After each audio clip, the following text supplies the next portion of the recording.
Messieurs, c'est l'heure de la chronique de Zach.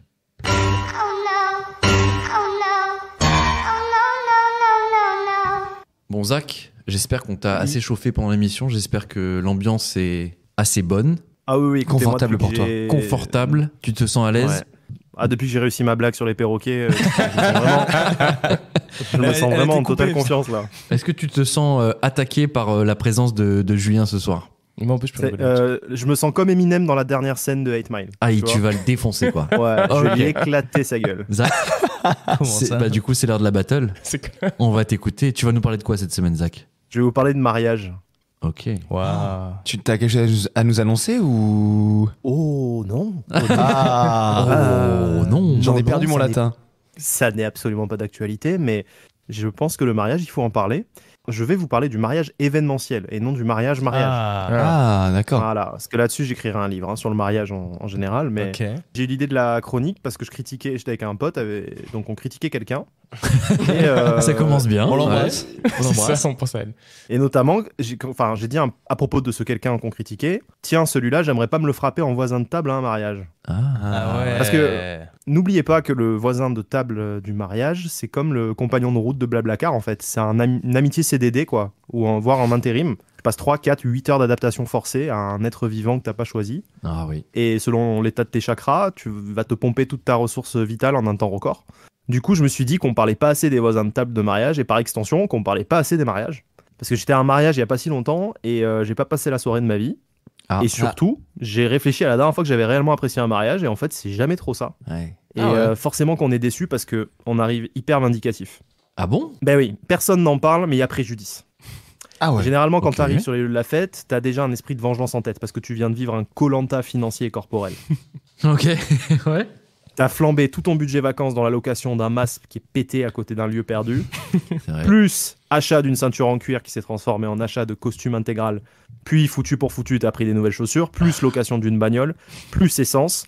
Plus éventuellement covoiturage avec un cousin dégénéré des mariés. Plus assèchement global de l'ensemble de tes muqueuses après l'attente thermostat 8 sur le parvis de l'église en plein cagnard dans ton costume synthétique cousu au Pakistan. Donc là, il est 20h, ton mindset, si tu veux, il est revanchard. Tu vas éclater le bar à champagne pour oublier cette succession de souffrances. Ouais. Et là, le pire peut encore arriver. Le voisin de table chiant qui va te faire débattre de l'intérêt d'avoir un iPhone par rapport à un Samsung. Et c'est une discussion que tu vas étirer sur 2h30 pour économiser les sujets de discussion. Alors qu'en face de toi, t'as la cousine de la mariée qui est hyper sexy, qui entend aucune de tes blagues parce que la musique elle est à balle.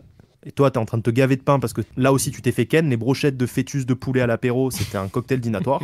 Et en fait, t'auras que 2 vilains crottins de chèvre et des gâteaux de soirée moites sur la table, où il y a aussi le Jet 27 et l'urne pour les... Attends, quoi? L'urne? Ah oui, parce qu'il faut faire un don aussi.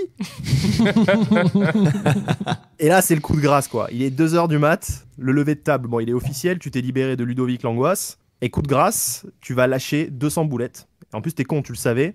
T'avais même préparé un chèque en blanc dans ta poche. Mais à cet instant, t'es sonné parce que t'as une succession d'horreurs que tu viens de vivre et qui t'a fait oublier ce dernier investissement, quoi. Bref. Tout ça pour vous dire, comme vous le savez, moi j'ai été pianiste de mariage et j'ai vu l'envers du décor, du poids de l'organisation sur le couple.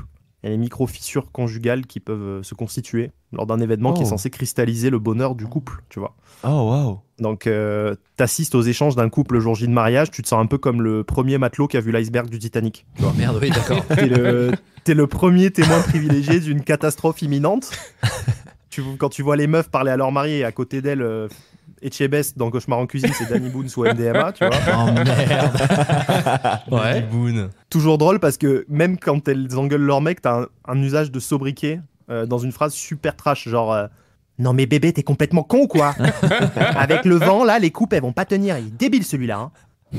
Et genre 20 secondes après, tu la vois rire comme une hyène dès que le DJ a fait une blague. Bon, en fait, tu vois, les bails dans 6 ans, tu te dis, ou elle, le géo de Club Med à Punta Cana, il va pas lui faire danser que la bachata. Et finalement, je me dis que le mariage, c'est un peu comme un préliminaire. Si on n'apprécie pas ce qu'on est en train de faire, on inflige un supplice à la personne en face. Ok. Alors, si 90% des couples sont en totale tension et en hystérie le jour J, forcément que par ricochet, nous, les pauvres invités, on n'est pas enivrés par une vague de love au final. Et tout est de la faute des mariés. Putain, déjà, mariez-vous en étant sûr que vous vous aimez, première condition, sinon ça va sonner faux. C'est vrai. Et on va pas rattraper ça pour vous. Ça commencerait bien, ouais. Et si vous faites un mariage à 50 plaques, faites-le parce que vous pouvez les sortir aisément, et pas en vous endettant sur 20 ans, parce que du coup, tension pour vous, Et tension pour nous aussi. Et troisième point, à quoi bon vous donner tous mal vu que les 2/3 des personnes vont rentrer chez eux en critiquant ce qu'ils n'ont pas aimé. Oui, c'est vrai. Et vous l'aurez bien cherché, parce qu'on a souffert pour vous. Et spoiler alerte, sachez que beaucoup de mariés dégagent du bénéfice de la soirée en ajustant les marges des dépenses et en poussant les dons au max. Ah ouais? Donc, bien sûr, vous ne leur devez rien et en fait, ils vous doivent tout. Alors, moult ripailles, certes, mais surtout et avant tout, un bon plan de table. C'est tout pour moi. Merci. Merci, Zach. Merci beaucoup, Merci, Zach. Est-ce que, Zach. Justement, cette chronique, ce serait pas l'occasion de remercier quelqu'un, Zach? Ton frère. Oui. Pourquoi? Tu veux Il sait raconter ça ou pourquoi, pas? j'en dis pas plus. Non, il j'en sait dis pas pourquoi. plus. Il sait pourquoi. C'est lui qui a écrit J'en la dis pas chronique? plus. Non. Super, on a le droit d'avoir C'est des auteurs. ghostwriting. Non, on a pas proposé. Oh, t'avais Hugo la Non, dernière non. fois, hein? T'avais un. Ouais, c'est vrai. un- On a dit qu'une phrase. J'ai des N'oublie pas. ghostwriters, ouais. Non, mais voilà. Merci Marco. Ouais, je tenais à remercier Marco. Ouais. Merci Marco. Exactement. Merci Marco. Merci Marco. Il se reconnaîtra, il saura pourquoi. Merci Zach, je t'ai pas Merci, remercié. Zach. Merci, Zach. Merci, Zach. C'était chouette. C'était super. Merci, Père Porras. Ça donne Super. pas du tout envie de se marier, mais en tout cas, Non. merci beaucoup. Ouais. Merci beaucoup.